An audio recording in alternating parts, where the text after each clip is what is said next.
Em destaque a economia, o ministro Paulo Guedes chegou até a comemorar, mas ficaram algumas pendências relativas ao orçamento que deve ser sancionado até amanhã. Denise Campos e Toledo, o que se espera dessa sequência na discussão do orçamento?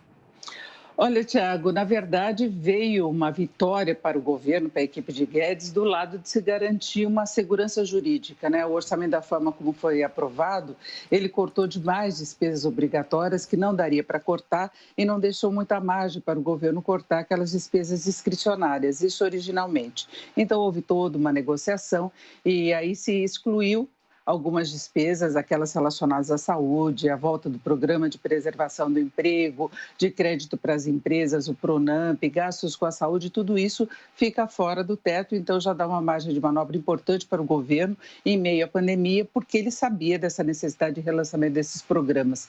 Quanto às despesas obrigatórias, ele terá uma margem agora para corte de emendas parlamentares e as despesas discricionárias poderão ser contingenciadas e calibradas ao longo deste ano. Se conta com a possibilidade de uma reação da atividade, especialmente no segundo semestre. O líder do governo, Ricardo Barros, ontem me falava, inclusive, que eles contam com surpresas positivas em relação à arrecadação, como ocorreu, aliás, nos dados do mês de março, que foram divulgados ontem. Agora, o próprio ministro Paulo Guedes fala de uma perda de ritmo da economia exatamente em março e abril, em função do agravamento da pandemia, em função de medidas restritivas. Mas voltando à questão específica do orçamento, a gente ainda vê muita coisa em aberto, inclusive em relação aos gastos que virão relacionados à saúde. A gente vê que se fala tanto de 100 bilhões até 125 bilhões que ficam fora do teto de gastos, né, que é essa margem do governo, que ele pode até aumentar. Você não tem uma limitação ainda, como aconteceu com o auxílio emergencial,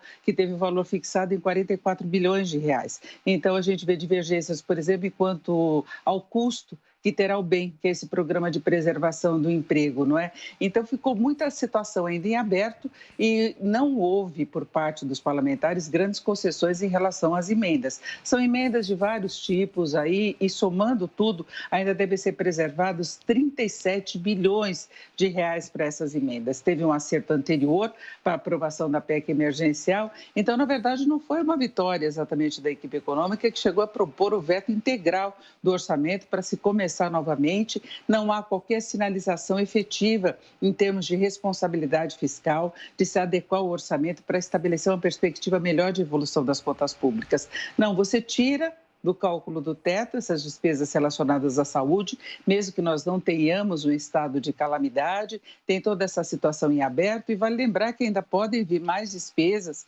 por decisões do Congresso. Já teve aquela revisão do veto que foi dado lá atrás pelo presidente Lula em relação à progressão de carreira na Receita. Isso vai acarretar mais gastos. Nós tivemos nesta madrugada a aprovação da Lei Aldir Blanc, que pode liberar o auxílio emergencial para o setor audiovisual, setor cultural, alguma coisa em torno de 734 milhões de reais. Então, tem muita coisa ainda em aberto a ser discutida. A vitória, na verdade, é que se evita de imediato o risco de pedaladas e alguma ilegalidade a ser cometida na gestão do orçamento. Sim, Denise, e para fechar o mercado financeiro, ontem o mercado não esteve muito animado.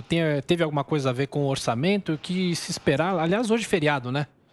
Hoje, feriado, hoje não temos negócios no Brasil, no exterior a gente vê um movimento misto. Ontem houve vários fatores de preocupação no exterior que serviram de justificativa para ajuste das bolsas de valores. Aqui no Brasil nós tivemos um movimento negativo, a bolsa caiu 0,72%, mas ainda conseguiu segurar. O mercado aqui manteve o Ibovespa na faixa dos 120 mil pontos e o dólar, que passou quase todo dia em queda, encerrou quase na estabilidade, né? A alta foi de 0,01% e agora vamos ver a retomada dos negócios. Hoje nós temos uma certa instabilidade, como eu disse, no exterior, mas, na verdade, o mercado até se sentiu aliviado com esse acordo em torno do orçamento. Agora, detalhes mesmo só amanhã, quando houver a sanção pelo presidente Bolsonaro. Aí vamos conferir na prática como vai ficar o orçamento.